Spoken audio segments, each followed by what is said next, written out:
Hi, I'm Tammy Fontana from All in the Family Counseling Center, Private Limited.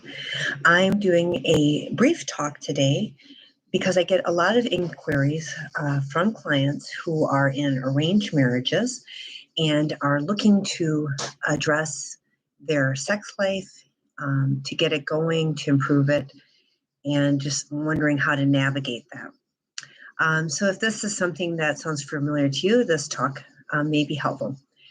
So one of the important things to understand is in most arranged marriages, you will spend, my experience has been about 6 months getting to know one another, oftentimes over some sort of online chat group, WhatsApp, Skype, Zoom, chatting.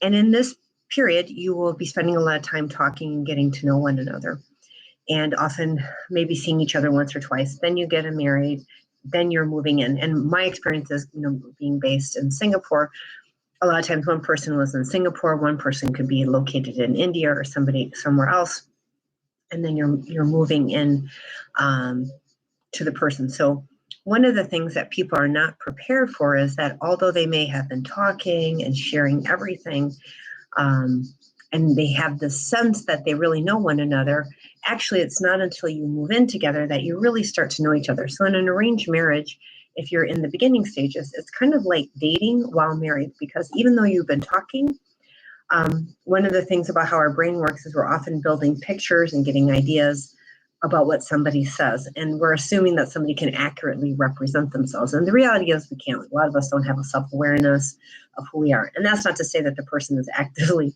manipulating or deceiving you. Absolutely not. But when I say, hey, I'm somebody who's really neat or clean, most of the time we don't think to ask, well, what does that mean to them? We put in our own pictures. Or when they say, hey, yeah, I'm really active and outgoing, we put in our own pictures of what we think that means. We don't actually ask the person. And even if we were to ask the person, a lot of times when we see it live, it's different than the way we were interpreting what they were saying.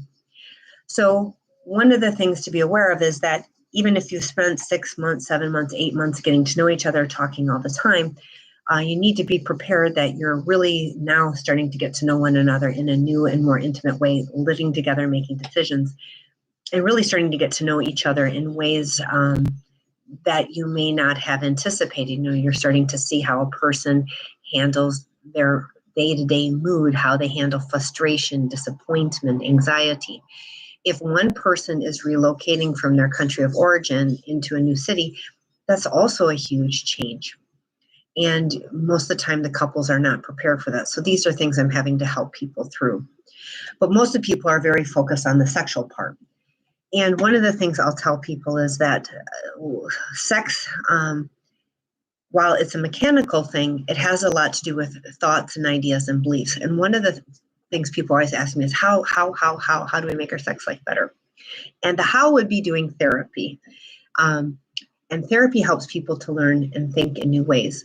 And one of the ways we help people learn is that many times I see people thinking that marriage causes sex. And this is not true. Just because you're married doesn't mean all of a sudden I'm going to have desire for you, or I'm going to have sexual intimacy for you. In fact, it can be very confronting, because while marriage creates a framework for which you're living in, it doesn't create a shortcut to getting to know one another. So I often call this unearned intimacy. So in order to have sex with somebody, you really, and everybody's got different standards, each person needs to feel safe, secure.